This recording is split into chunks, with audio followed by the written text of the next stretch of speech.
is the duality of mundane versus divine. These two seem like opposites. When you start doing psychedelics or you start experiencing some mystical experiences through yoga, through meditation, through concentration practice, through self-inquiry, common thing that happens with newbies is that they get this divine mystical experience. It's a mystical experience that happens. It usually lasts for only a few seconds or a few minutes when it first starts. It takes you by surprise, and it's amazing because you realize that everything in the room is divine. You realize your body is divine, the air is divine, everything is pure, radiant, self-illuminated, self-aware divinity. Whereas before, you just thought of it as some dumb physical universe.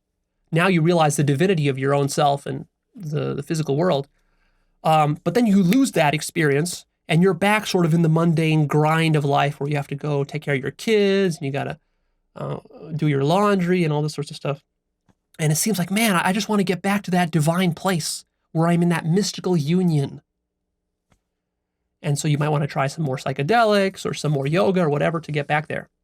But then as you keep doing more psychedelics, more yoga, and you become more and more conscious of the non-dual nature of everything, what you eventually realize is that the divine is not some magical realm that you escape to escape the grind of everyday life. Is that literally the mundane and the divine are one. And so you don't need to go anywhere to experience divinity. Divinity is right here, right now. Just become conscious of it. Become conscious of it.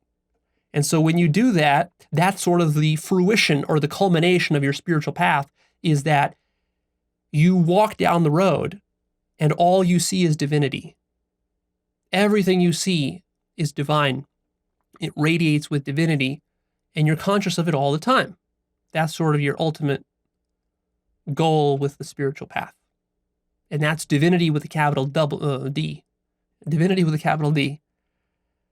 And so we have this very interesting split that happens between people who do spiritual practices and those who don't. Those who don't get stuck in the mundane grind of life, and they end up hating their life and being depressed and miserable. And then they curse God and say, God, how could God have created such a terrible, mundane existence? It's so dreary and boring and so lame and so terrible, full of misery and suffering. Why couldn't it be magical and radiant and divine? Why couldn't it be heavenly?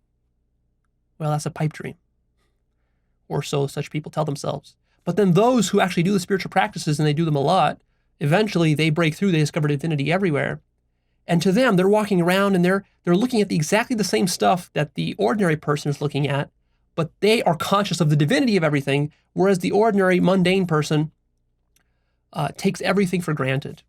Even all the good stuff that he has in his life, he takes completely for granted and can't see the divinity of it. So he's constantly bitter and bitching and moaning about everything, criticizing and judging and hating. And that's a consequence of not having enough consciousness to see the divinity of it all. You can start, though, by maybe taking some mushrooms or some LSD and getting a little taste of divinity.